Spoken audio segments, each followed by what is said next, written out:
Hello, everyone. It's Jodi Schafer with HRM Services, and we're trying something brand new today. We are doing a live Q&A here on YouTube, and I've got my colleague with me. This is Alyssa Parks. Hey, and Alyssa's going to be manning the chat feature so that's where you can put your questions in. I'm sitting at my kitchen table, which is where I film all of our HR Hot Topics videos. So if you're familiar with me or those videos, this background will look familiar to you. So I know we've got a handful that have already sat in the waiting room and are ready to go. We get a lot of questions on ESTA, as you can imagine. And so hopefully today we are able to answer any of the questions that you have. If you find the content valuable, if this is something that you would like to see more of, not necessarily just specific to ESTA, but just general HR leadership topics, be sure to subscribe to our YouTube channel if you haven't done so already. Like the page, we would really be grateful for that. Alyssa's going to be sending out some polls too in the chat, so you can keep an eye on those just to get a feel for who we have in the audience today, because some of the information that I share will be different depending on your size and, of course, on your location too. So Alyssa, and maybe you've already done this. Yeah, great. So we've got a poll in the chat right now in terms of size, right? How many employees do you have? We get a lot of questions around this in terms of headcount. So maybe while we're waiting for responses to come in, I'll just clarify how you do your headcount for ESTA in Michigan. You're going to be counting, for the most part, your W-2 employees. Even if you have seasonal folks, if you have youth working in your practice or your place of business, if you as the owner take a salary through a W-2, you would count. I know in some of my small employers, they have their children on the payroll for tax purposes. If they're getting a W-2, they would count. So you count up total headcount for your organization. And if you are 11 or more, then you're going to be classified as a large employer under the guidelines of ESTA for Michigan. If you have 10 or less, then you are a small employer under ESTA. And so effective dates and usage caps and carryovers are a little bit different depending on which category you fall in. Now, what if your headcount fluctuates over time? You have some seasonal folks that join you for a period of the year, but then they're off your payroll for the other part, or maybe you're in an industry that has substitutes that come in. I know in the dental industry, this is really prevalent, where you have a full-time hygienist, but the hygienist is going to be out on vacation. So you have a sub list that you call from, and you have sub-hygienists come in. Maybe you pay them on a W-2, but they're very, very infrequently. The way that Leo has defined this, and the Act itself has defined headcount, is you look at total headcount for every week, either in the current year, right, current calendar year, or the current calendar year immediately preceding the one we're in, so 2024 and 2025. And if you have 11 or more in 20 or more calendar weeks in either one of those years, then you qualify as a large employer for the whole year. So even if you're fluctuating up and down, you might still trigger that large employer definition. And then that would be the category that you're in until the point in time where you have a year where you don't have 11 plus employees for 20 or more weeks. So where do we sit right now with the audience? Looks like most of them 11 plus, 80% of you have 11 or more, 20% 10 or less. Okay. So when I answer questions, if there's a delineation between large and small, I'll make sure to call that out, because it seems like we've got both of you on the chat today. So let's get started with some questions. Alyssa's going to read them off. We've got a microphone stationed above both of us, so hopefully you can capture both. And then I will answer the questions as best I can. Thanks, Jodi. And we have a few coming in. Okay. Just because the latest one is very relevant to what you just shared. Kevin asks, if you fire some people, when do you go from large to small? Again, you're going to look at total headcount by week for the either current calendar year you're in right now, 2025, and you have to look at 2024 as well. And if either one of those years you had 11 or more employees for 20 or more weeks, then you would qualify as a large employer. So even if you terminate someone, let's say you have 12 employees right now, and you terminate 2 people this week, so now you're at 10. Well, if you had 12 or more last year for at least 20 weeks, then you're still going to be a large employer for the entire duration of this calendar year, even though as of now, at this moment in time, you drop below that. Does that make sense? Other questions? Yeah. So Paula asked a couple of questions. We're going to start with the second one first because I think it relates again to these kind of number of employees and average amount of hours. So it says, can you preload time based on last year's average hours worked?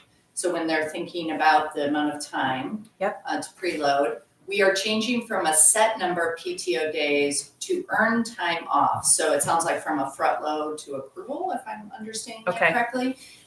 It has been a challenge. I can re-say that if you need to. Sure. So I'm hearing two things here. I'm hearing, can we preload, which to me implies a front-loaded system, meaning I'm going to determine how many hours of earned sick time you would get for this benefit year, and I would preload or I would front-load all of those hours at the start of the benefit year for you to use for the remaining 12 months.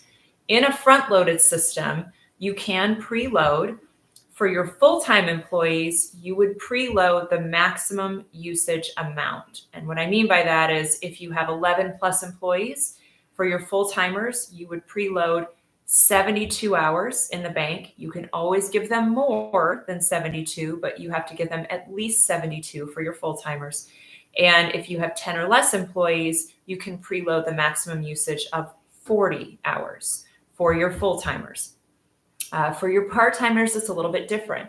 In a front-loaded system, you can still front-load a predetermined amount for your part-timers, but how much? And this is kind of where Paula's question, I think, is going. You might base the amount that you award initially based on the hours they worked last year. So if that's the case, you would look at last year's hours worked for those part-time employees. You would divide those hours worked by 30, because remember, the earned sick time accrual method is 1 for every 30 worked. So hours worked last year in total divided by 30. That's going to give you a guess, assuming you think they're going to work about the same number of hours this year. That'll give you a pretty good guess of how many hours you would load at the start of your benefit year for your part-timers. But then you're going to have to check in on that amount a couple of times throughout the year to make sure that your guess is accurate. Because perhaps this employee is taking on more overtime. Maybe you had a staff of 12 in my previous example, and you eliminated 2 positions, and now an existing employee is taking on some additional hours that you hadn't anticipated originally. And so you need to check in with your part-timers a couple of times throughout the year to make sure that your guess and the amount that you preloaded aligns with their actual work schedule for the year. And if you fall short, you need to add the additional hours into their bank. And also with part-timers, because all of this is based on a calculation that you are coming up with, you have to share in writing what that calculation is with your part-time employees, so they sort of know how you've arrived at the math. You don't have to do that with your full-timers that you're front-loading, because you're just taking the annual usage max and you're putting it in their bank at the start of the year. Now, that's where I thought Paula's question was going, because she used the word preload, I think, right? Mm-hmm. But then she talks about it shifting now to an accrual. When you're shifting to an accrual is an earn as you go. So there really wouldn't be a need to look at prior year's hours worked, because you're just going to put a calculation in your system, right? That current hours worked, every time they hit 30, another hour goes into that earned sick time bank. So the bank will earn much more slowly, and it will be tied to actual hours worked in this current year.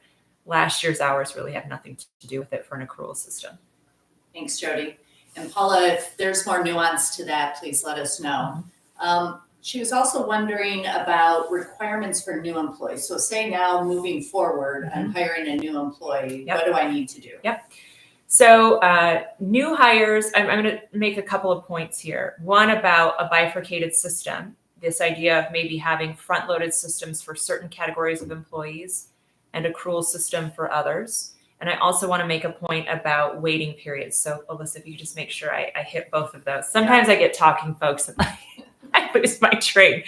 Okay, so if you have a brand new hire in 2025, okay, if you are using a front-loaded system where you're giving everybody this allocated amount of hours up front, then for a new hire, the first thing you're going to have to do is figure out how many hours are remaining in your, how many months or days are remaining in your benefit year.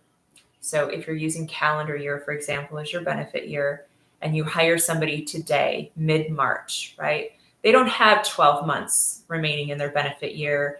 They have 9.5 months remaining in the benefit year. So if they're a full-time employee that I'm hiring and they were supposed to get at least 72 hours had they started in January, now that they're starting in March, they get the prorated amount of 72 hours. So the remaining 10.5 hours. So if you're getting about 6 hours a month, assuming you're a large employer and I have to load 72, and I've got 10.5 months remaining, right? I've got 63 hours. Is that right? 63 hours? That sounds right. I don't know if the math works on that, right? But basically they get a prorated amount. And because I'm front loading in this example, they would get access to that bank, all 63 of those hours, immediately. I cannot have a wait period for new hires in a front-loaded system. If it's an accrual system that you're using, it's an earn as you go, right? So there's no tricky math involved here. It's just as of date of hire, they would begin accruing that 1 hour for every 30 worked, right? So you'll probably have some sort of a fractional equation that's just sort of being applied to every hour worked in the back end of your payroll system. Accrual systems and front-loaded systems have to begin on date of hire, okay? But for an accrual system, you can have a wait period if you want for new hires only. Your existing staff that are on your payroll as of the 21st of February, for those that have 11 plus employees, the 21st of February is your effective date. For those 10 or less, your effective date is October 1st, so you got a little more time here. But any employees that are on your payroll as of your effective date can't have waiting periods, even if you're using an accrual system. But for new hires with an accrual system, even though they have to begin accruing on day one, you don't have to allow usage until up to 120 days. Now, you could choose to make the wait time less than that if you want to. You could choose to waive it altogether if you want to, but you are allowed to have a waiting period in an accrual system for new hires only, hired post-effective date, of up to 120 days. Now, the other point I was going to make is this idea of a bifurcated system. I know as you're kind of looking through this, there are certain rules around front-loaded systems, there are other rules around accrual systems, and for some of you, it's like more than you can handle. Just, it's just sort of boggles the mind. And so the idea that you would have both systems running is just kind of a no-go for you, a non-starter. But for many of my employers, they're considering this. So for example, maybe they have a mix of full-time and part-time. And they say, you know what, that front-loaded system is going to work really well for my full-time. I just pick the 72 or the 40 if you have 10 or less, right? I pick the annual usage max, I put it in their bank at the start of the year. I could always put more in their bank if I wanted to. So if you're combining this with PTO or something like that, the banks can always be greater than these amounts that I'm telling you about.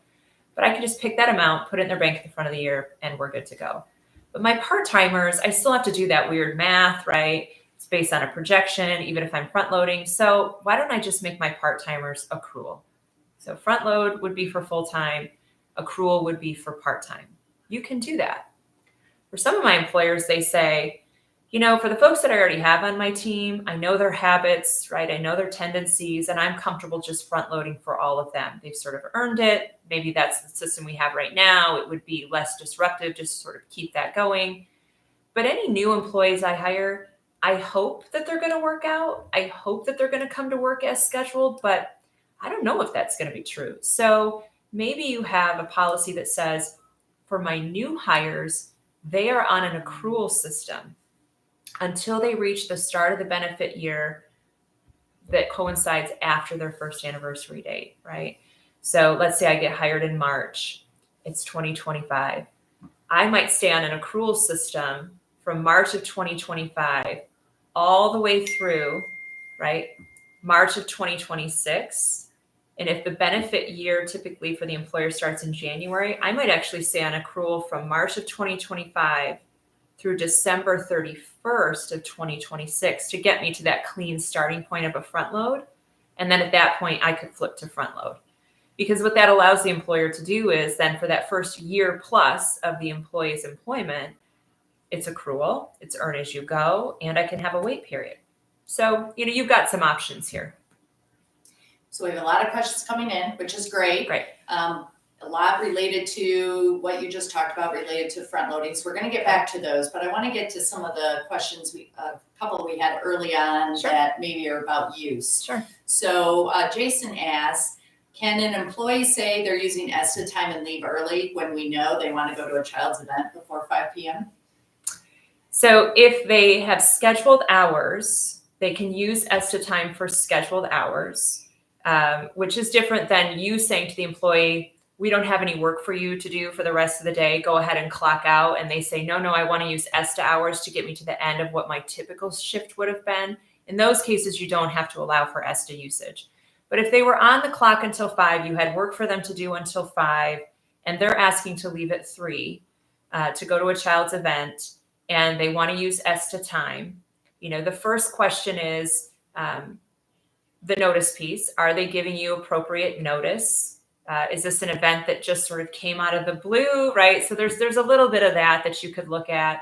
But truthfully, it's kind of a don't ask, don't tell on the ESTA stuff, because you can't really ask for documentation or proof that they're using it appropriately until they've been out for 4+ days for the same reason. So you might have a little bit of an enforcement component on that notice of their desire to take time off for the last 2 hours of the day. But it is a little bit slippery on that, quite honestly. But Jodi, what about if they're not telling you it's a child's event? They say, I'm sick, I want to leave, and you see on social media or something like, oh, they're at a child's event. They weren't really sick. Yeah, so the law does say that you can discipline for misuse of ESTA. So in that instance, if you had proof, they said they were sick, and then you see them at the child's event, potentially you could bring that to their attention and say, did you lie to me, right? But there are times when I have a migraine, I don't feel well, I go home, I take medication, and I'm still able to go to my child's event an hour later, and both things were true at the same time. So it really just kind of depends on how aggressive the employer wants to be with enforcement around this, and whether they really believe they've got proof of misuse. Remember, the employee is limited on how many hours of ESTA they can use in a given year. 40 if you're a small employer, 72 if you're a large employer, and that's only if you've given them that amount of time in their bank. If you front-loaded it, then they have all those hours right at the start of the benefit year. If they're accruing as they go, it might take more time for them to build that bank. But assuming they have the hours in the bank, and assuming they haven't used 40 or 72 already at that point in time, then you do basically have to grant the ESTA protections unless you think you have proof otherwise. Okay. So Jennifer's asking, she bought a dental practice January of 2025, so just a few months ago. Yep. 10 or less employees. Does she have 3 years to comply with ESTA? If she bought a practice from a previous owner, so it's an existing practice and it's a transfer of ownership, then no, she doesn't have 3 years to comply. Those employees that are covered under the prior owner would have those same protections flow over, even though she's a new owner. If you're starting the practice from scratch, you didn't purchase one, you're building it from scratch, then you have 3 years from the date of your first person on payroll to become compliant with ESTA. Okay. Now, if it's a small employer, how big were they? 10 or less. Mm-hmm. Even if you purchase the practice, and so you have to give them ESTA protections, remember your effective date isn't until October 1 of this year. Okay. So Susan has a couple of questions. I think they're related. It says, in our business, we have employees who have a primary job and they receive sick time based on that primary job, but they may also work additional hours as a sub in a different job classification. And so it's my understanding they only earn ESTA hours based on their primary position hours. I've not read that. Okay. I've not read that.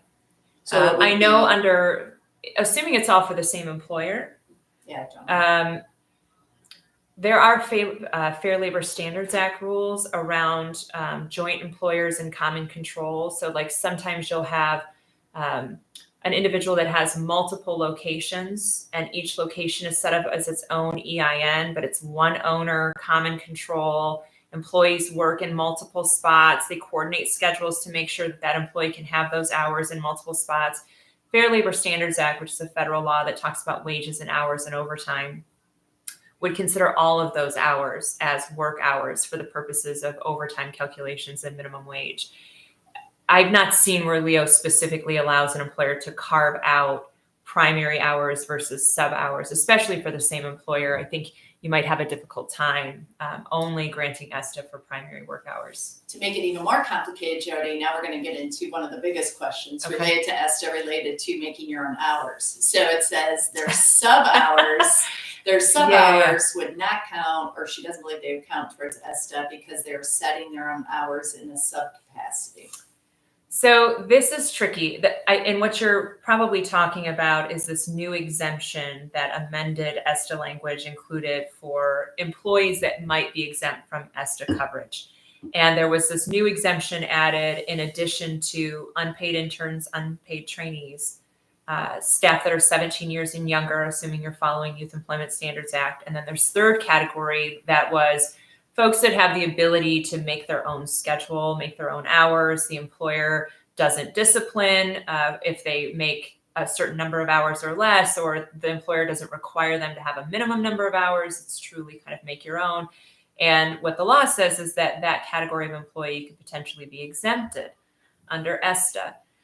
Sean Egan from Leo in their webinars has said, we need to get more guidance on this. I don't think that's what the legislature meant. We're having our attorneys look at it. So I continue to look at the FAQs to see if we've gotten more clarification on that. But in his webinar, he said, we're going to assume this is going to be a very, very narrow exemption. And so on the idea of sub, because I asked the question of him specifically around like a dental practice and this sub hygiene situation.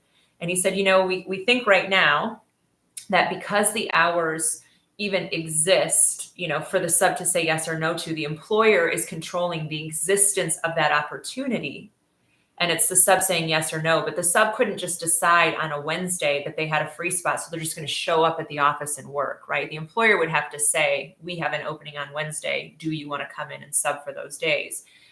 So because Sean Egan's stance on this was that the employer is still controlling the opportunity for that employee to come and work on those days. And in essence, they're not scheduling their own hours. Same thing if you had a list of employees and you said, these are all the hours we need to have filled this week. Sign up for the ones that you want.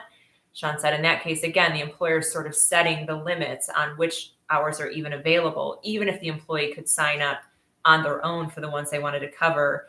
In Sean's eyes, he didn't think that would meet this narrow definition. So there's a lot going on there. Could the employee be exempted? I don't know. Could those hours that they're working in that category be exempted, but other hours count? So you've got one employee with different rules. I don't know. I haven't seen anything in the FAQs that really addresses that, but it's probably going to be a hard sell. Very different from, say, like a gig employee that's like driving for right, a gig something. Employee, or maybe you've got a highly compensated individual who sort of pops in and out to do certain things, and it's maybe a prior owner who's now maybe still on payroll but just doing some very periodic stuff when they want to. Mm-hmm. Maybe those folks would qualify for the exemption. Okay, let's keep going here. So Chandi asks if they already have PTO time, so I assume the employee, if they already have PTO time, can we allocate part of those for ESTA in a preloading situation? Yeah. So the amended language makes an existing bank of paid time off much easier, I think, to sort of fold into ESTA compliance. So what the law says is as long as your PTO bank that you already have in place awards at least the minimum hours that would be required under ESTA. Again, you can always have more, and can be used for all of the purposes under ESTA, then you're probably good. You can probably use that bank of time. Now, what I'll tell you is that if you've got more than just ESTA hours in that bank, so let's say, again, for easy math, you're a large employer, you have a full-time employee, and you're going to front load. So in that case, ESTA would say you have to have at least 72 hours sitting in that bank. But as of the effective date. As of the start of your benefit year. Mm-hmm.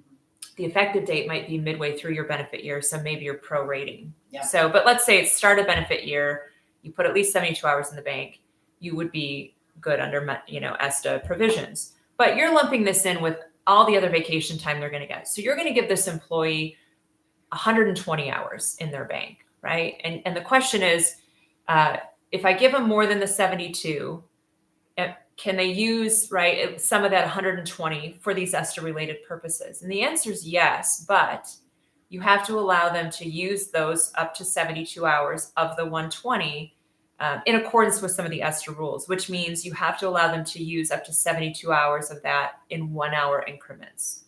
If your normal policy is that for paid time off or vacation, you have to use them in half day or full day increments, you can still keep that language, but it can't apply to all 120 hours if you're trying to carve out a portion of those to be reserved for ESTA if they need it.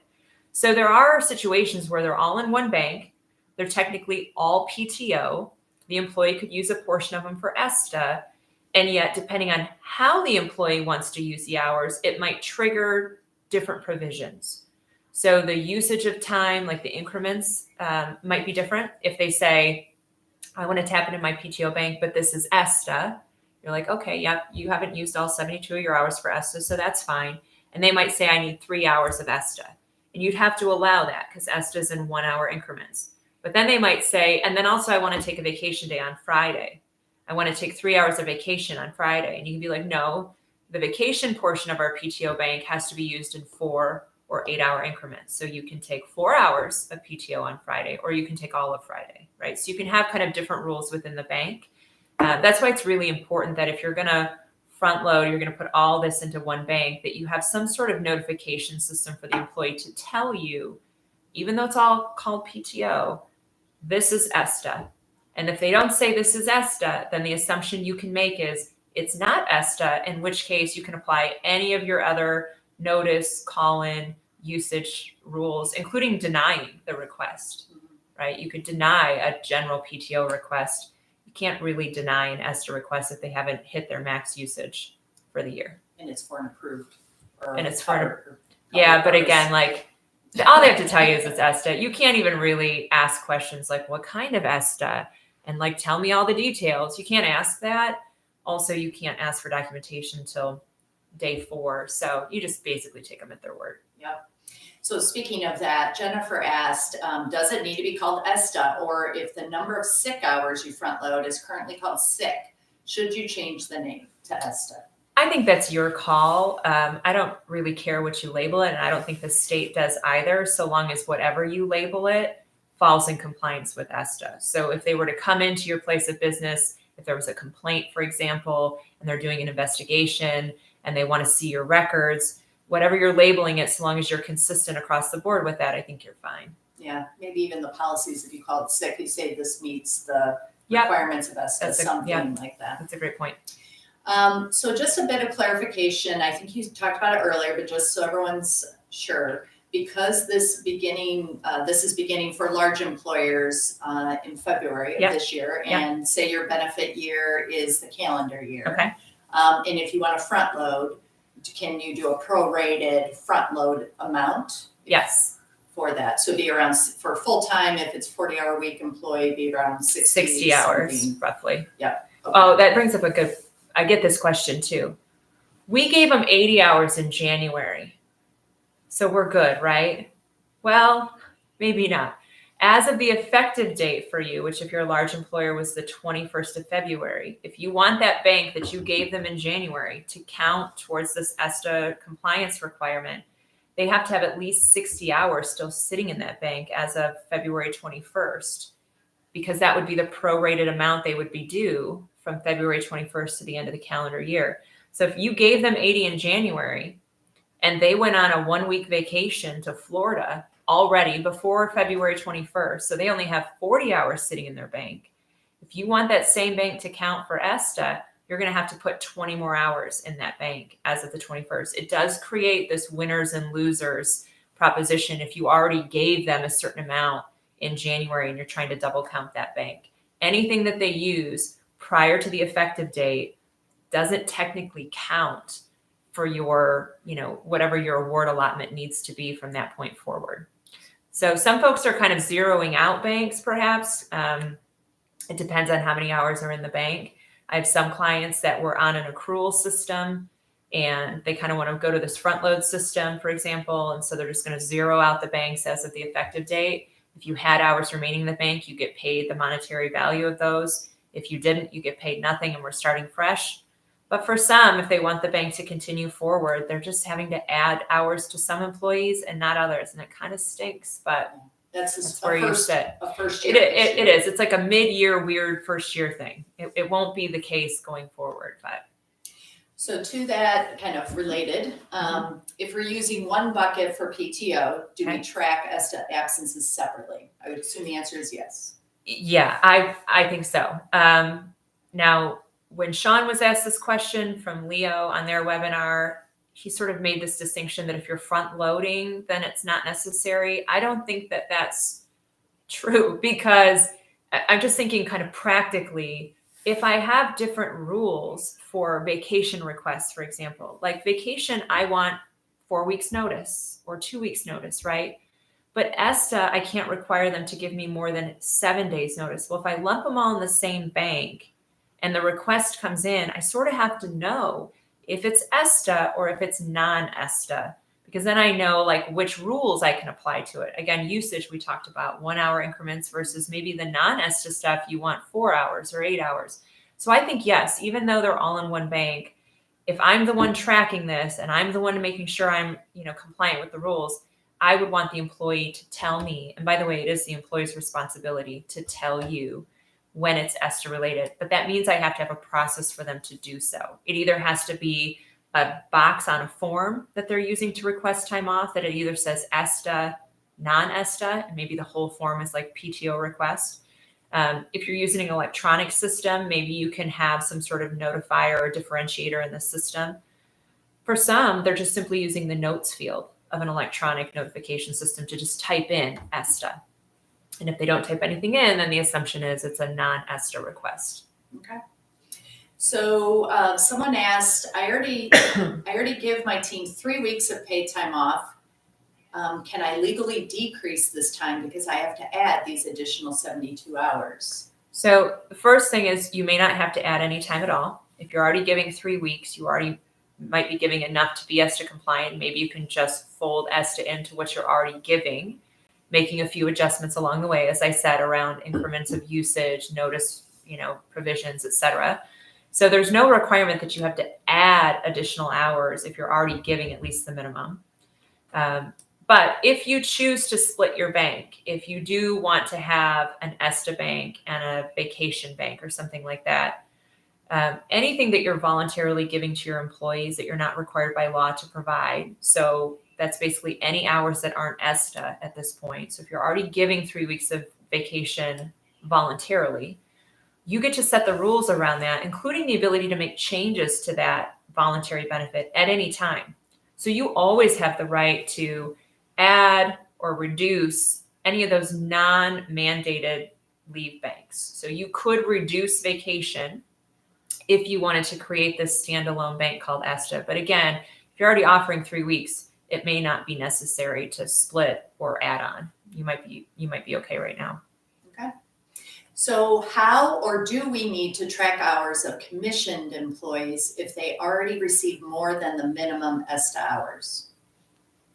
Like, do they have to track their hours of work, I think is what that means. Yeah. So I think the first question is, how do you have them classified, exempt or non-exempt? There are some commissions, positions that can be classified as exempt, meaning sort of salaried, for example, even though I know they're getting a commission payment, they're not getting a flat rate, but there are some exemption categories for outside sales, for example, that would allow them to be considered exempt from overtime. And ESTA allows you to assume that an exempt employee is working 40 hours a week, or if they're regularly scheduled to work less than 40, maybe it's a 30-hour-a-week commitment or a 20-hour-a-week commitment, then you can adjust that assumed hours per week down accordingly. But you can take that preset number, and that can just be the number you use for the remainder of the year. You don't actually have to have them clocking in, clocking out, that kind of thing. So that's for exempt folks. If your commissioned employees are non-exempt, okay, then you are going to have a way to track work hours for them to determine how much ESTA time they would accrue or how much ESTA time you're going to front load. So that's the hours piece, but then you also have this secondary concern, which maybe they didn't ask about, but I'll just talk about, which is, okay, so they have hours allocated. when they use ESTA time, how much do I pay them? Now, the revised language got rid of some of this, like, if they're a variable pay employee, look at the prior pay period, find their average. It got rid of all of that. And what it says now is you're going to pay an employee either their normal hourly rate that does not include commissions, overtime, bonuses, etc. If they don't have a normal hourly rate, you pay them their base wage, which again might be like for your salaried staff, they get X amount of dollars every pay period, no matter what. That would be a base wage. For some of your commission employees, sometimes there's a minimum that you agree to pay them. And then if they earn above that, they get the difference, that commission piece. But there's kind of a floor, so to speak, that you've set. You'll always pay them at least X amount. In that case, that would be the base wage that you use to determine how much to pay for ESTA hours. And the commission payments that might be layered on top of that base wage wouldn't count in that calculation, just base wage. But some commission employees are 100% commission. There's no minimum. There's no base wage. Or a lot of times providers, dentists, chiropractors, physicians, etc., will get paid a percentage of collections or a percentage of production. And there's no base. There's no minimum.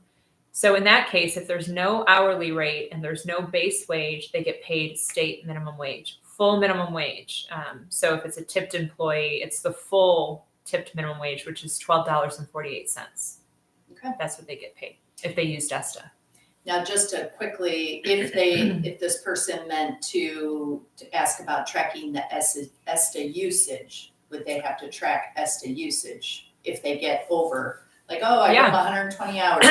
You have to track ESTA usage for everyone, whether they are an exempt employee, a non-exempt employee, whether you're doing an accrual system or a front-loaded system. That's one of the requirements, is that you track usage. In a front-loaded system, you don't have to track accrual unless it's for your part-timers, because you're doing that true-up method.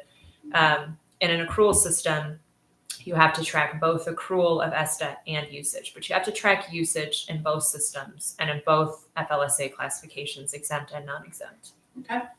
Yeah. So Janet's wondering if they can give a waiting period for new hires on an accrual basis, but give them part of the hours as they hire. So do both, give them a bit of hours, but then do accrual. So both, like a bit of front load, like part of front load, and then accrual more. I think that's what the question is. That's tricky. If it's true, if you're front loading the full bank, then technically there could be no wait period. But if you're doing it accrual and you're just being overly generous and putting a few more hours in there and saying, these hours you can have immediate access to out of the goodness of our heart, and the rest is subject to full accrual and a wait period. Probably. I mean, you can always be more generous than the law requires. So I don't see that the employee is harmed in any way by a system like that. Might just be administratively. Yeah, administratively a little burdensome, but I mean, probably. That's not a great answer. I should have said at the start of this, I'm not an attorney. This is not legal advice. I'm not Sean Egan, head of Leo.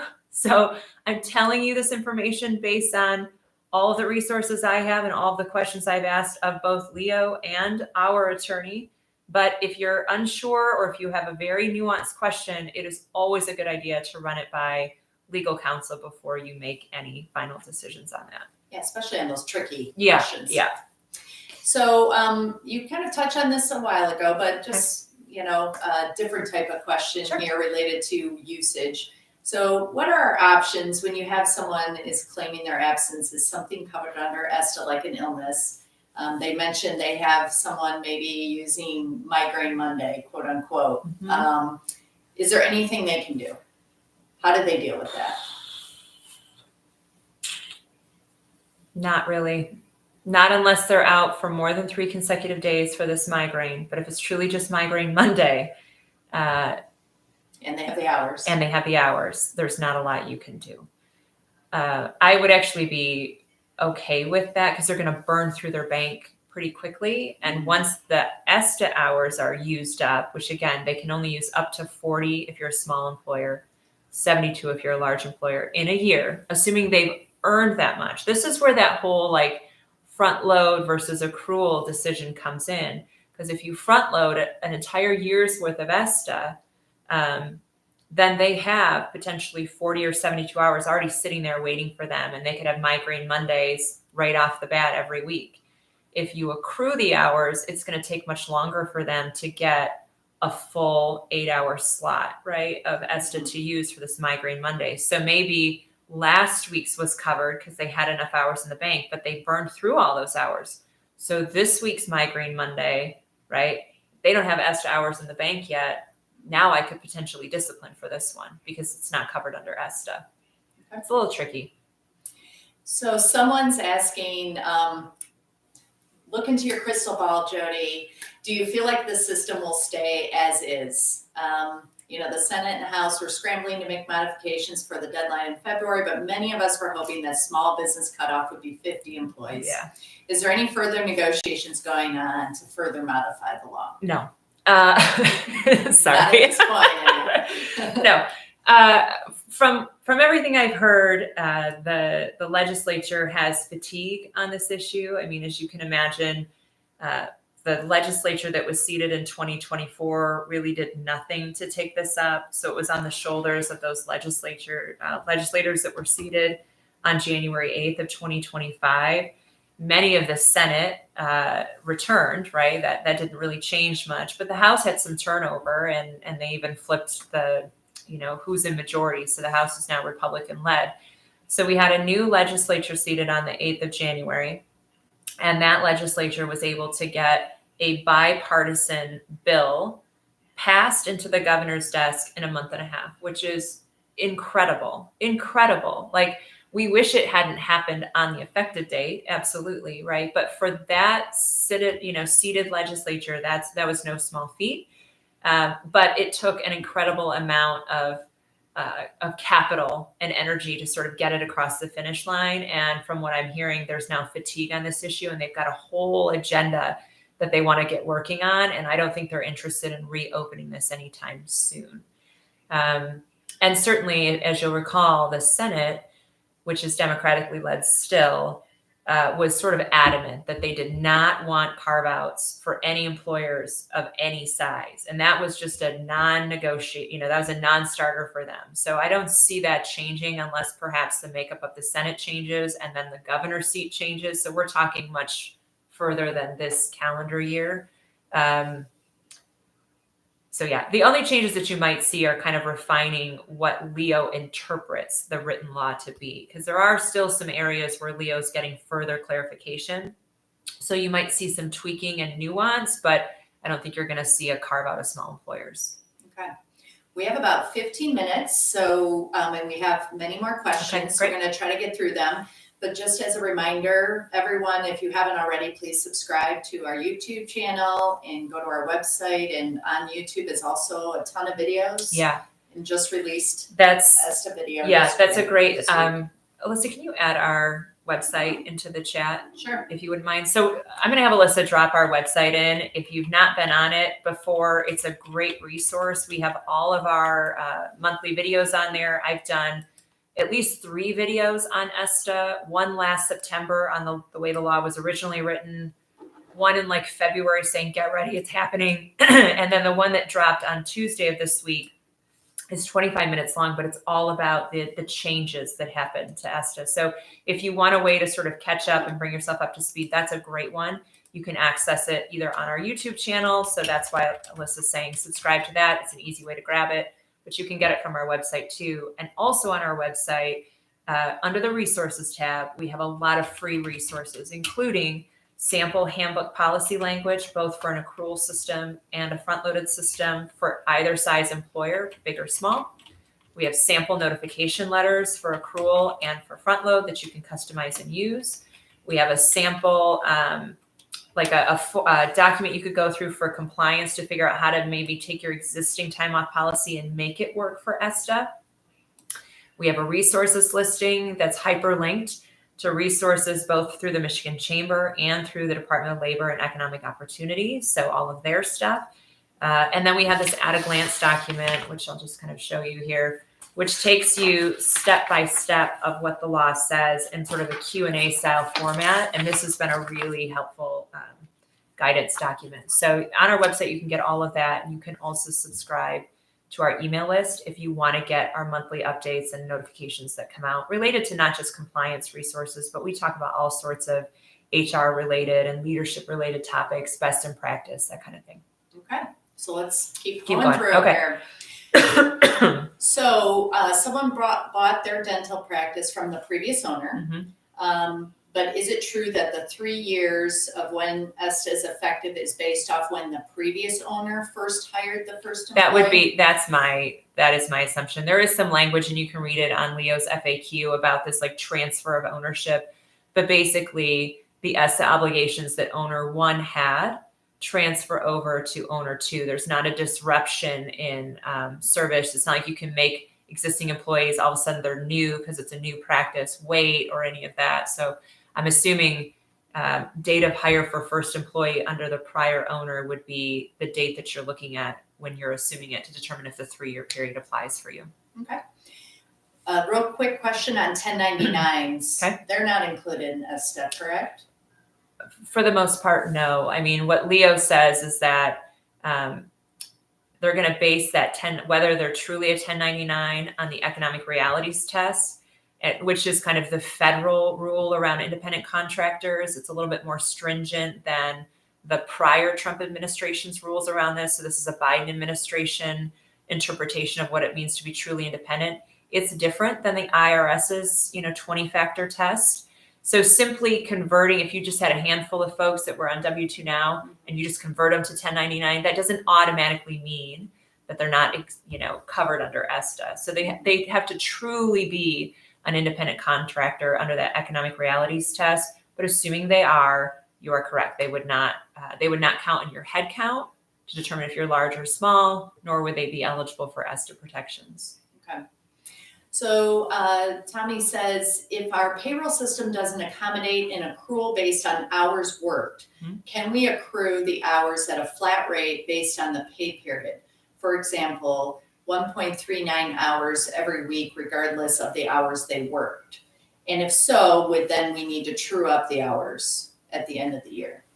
Yeah, I think there are some payroll systems that are doing that. They're either figuring out an analogous accrual multiplier that would work either by week, by pay period. In general, that would work. You just have to make sure. I mean, the way the law reads is that in an accrual system, the employee has to have access to those hours at the time they are accrued. So many times when you're running this through payroll, you're sort of applying an accrual amount based on hours that have already been worked. You might be applying this amount or adding it in your system a week later or 2 weeks later.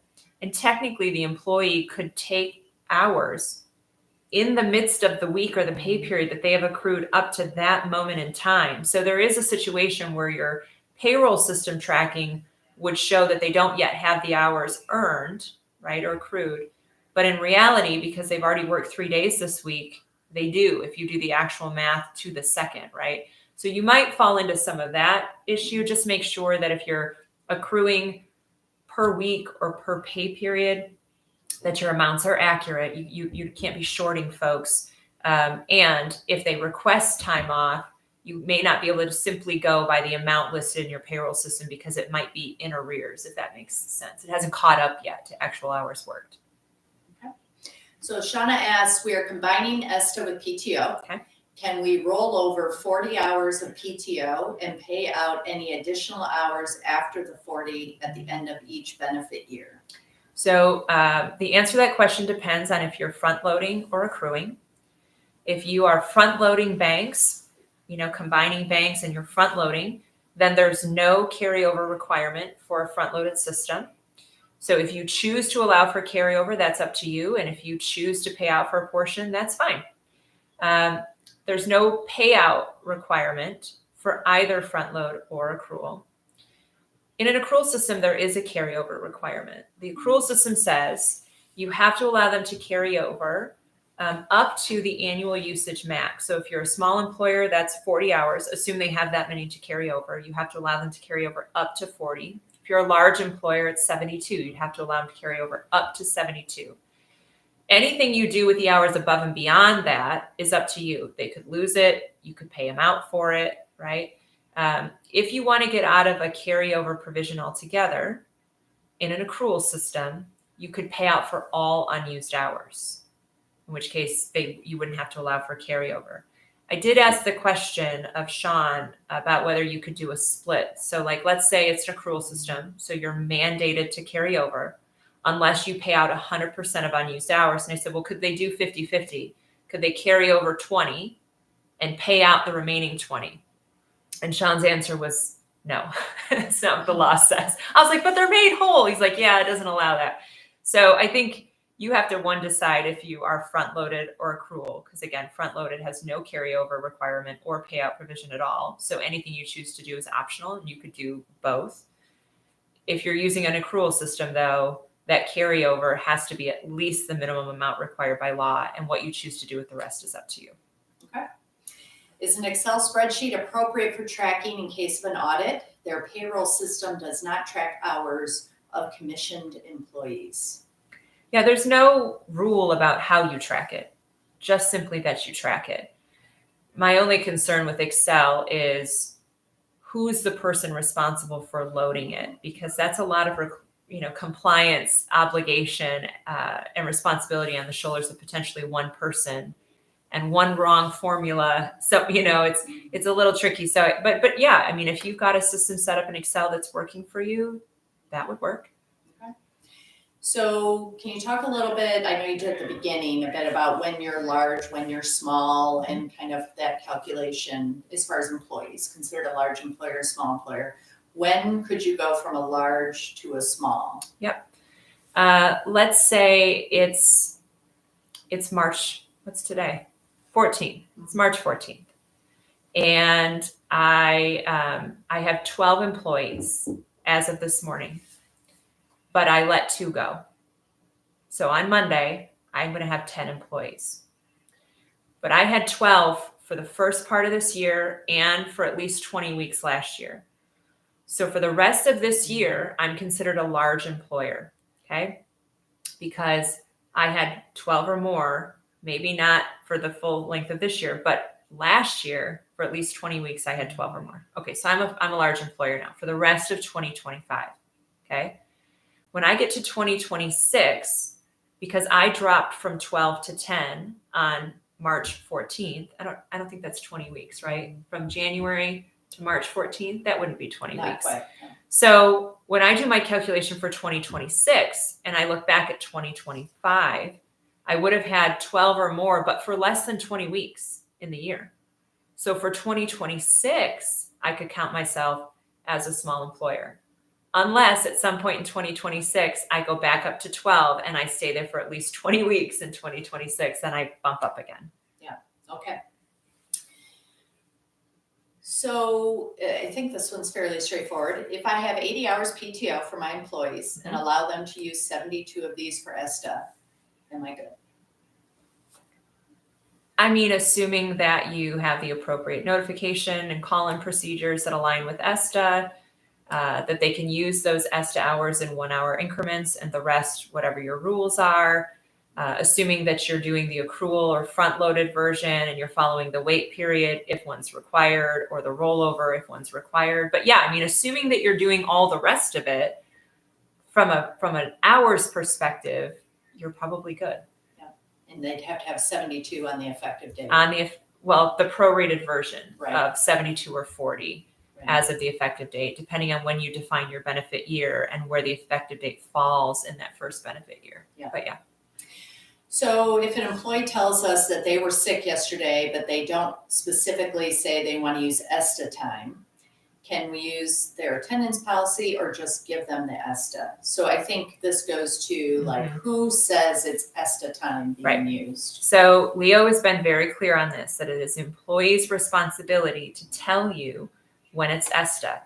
Now, as somebody that is an HR practitioner, my obligation is to make sure the employee, 1, knows that it is their responsibility, and 2, knows exactly how they're supposed to tell me it's ESTA. I don't want to leave that up to chance.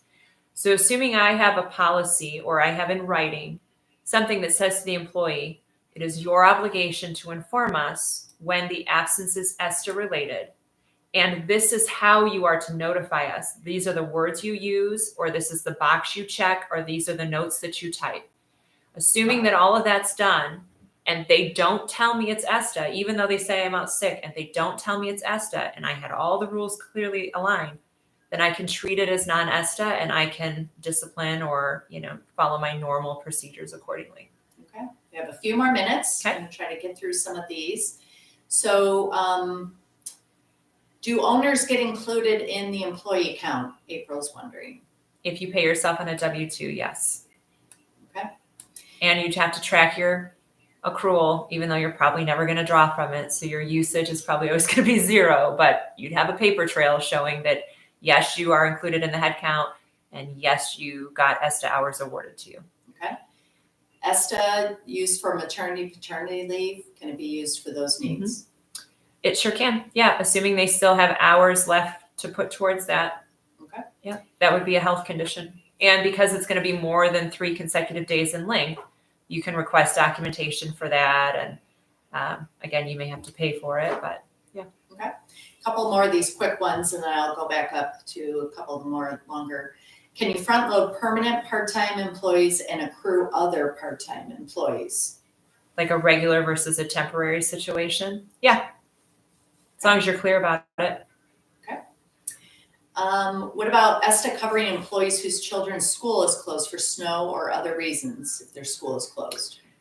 I mean, technically it says closed due to a public health emergency, which snow wouldn't really count.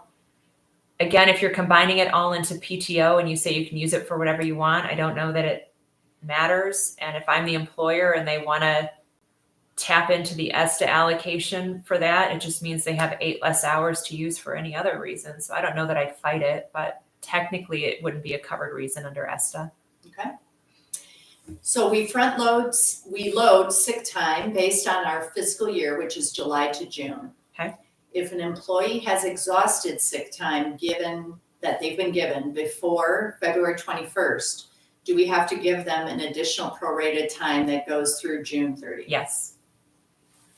Yep, so they have to have it as of that. If you're front loading, if you're doing accrual, then the accrual would just kick in and start. So yeah, they'd still get extra hours. Okay.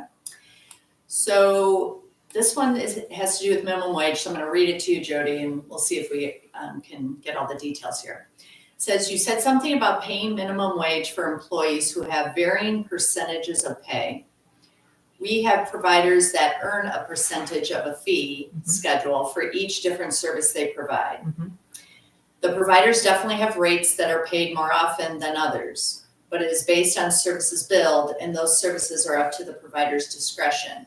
Would that be minimum wage application or ESTA? If there's no minimum base pay that they're going to get, regardless, so I'm going to track how much I bill and how much I collect, and you're going to get a percentage of that. But I'm going to assume that you're going to get a certain minimum base, and then obviously if you work more and you collect more, I'll pay you the difference, right?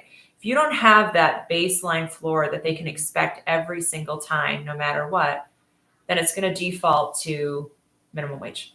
Okay. Maybe one or two more, and then maybe we'll have some closing remarks here. So our full-time employees are 30 hours or more. If I front load, do I have to give all the full-time, the full 72 hours, which would be more than they would earn if they were accruing? Yeah, so we get this question a lot, like especially in dental practices that are open maybe 4 days a week. They use the term full-time for a lot of their other benefits, maybe insurance, et cetera, and it's not 40, it's 30 or it's 32. You can have different definitions for full-time for different benefits. There's no standard definition for full-time. There's a definition if you are thinking about health insurance. There's a definition if you're thinking about when you have to pay overtime. But for ESTA, you could have a different definition. So you could define full-time as 30 if you wanted to. And if you define it as full-time, then yes, you'd have to give the full annual usage allotment if you're front-loading. So either 40 or 72.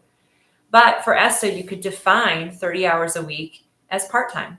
And you could just do that projected hours, give the prorated portion, right? And you could still front-load that. Okay. I think we got to most every question. We probably didn't get to every single one. That's a We big did deal. our You guys, best. I feel like a little bit, I'm like sweating a little bit. I'm in the hot seat here, but that's great. I'm so glad. So they can reach out to us if they want some additional Yes, consultation. yes. If we didn't get to your question today, or if watching this just made you more confused and you want us to take a look at your handbook policies or your notification document, or you want us to talk through your specific situation, we can certainly do that. We've been doing that a lot over the past 3 to 4 months. And we do have, there's a consultation fee. So, we bill at $200 an hour. We bill time in 15-minute increments. So it could be a $50 consultation if it's quick, but I just want to make sure you know that depending on your professional association membership, we do have agreements with some professional associations that give free or discounted consultation services. So we'll let you know that should you call. But again, I'm going to remind you all, we have a lot of free resources through our videos, through our templates. So check out our website if you've not done that yet. Again, Alyssa, maybe if you'll just put in the chat one more time so it's quick, that web address.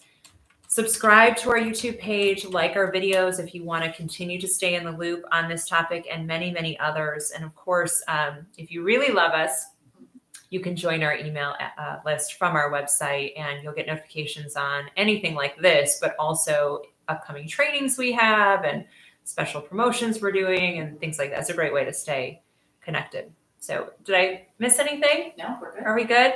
Okay, you guys, this is our first YouTube Live. We've never done anything like this before. So I'm so glad some of you showed up.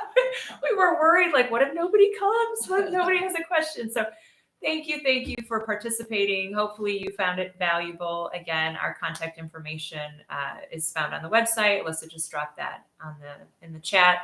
And with that, we will close out and let you all enjoy this beautiful sunny Friday. And we'll see you again, hopefully soon, maybe in a format like this. So thank you.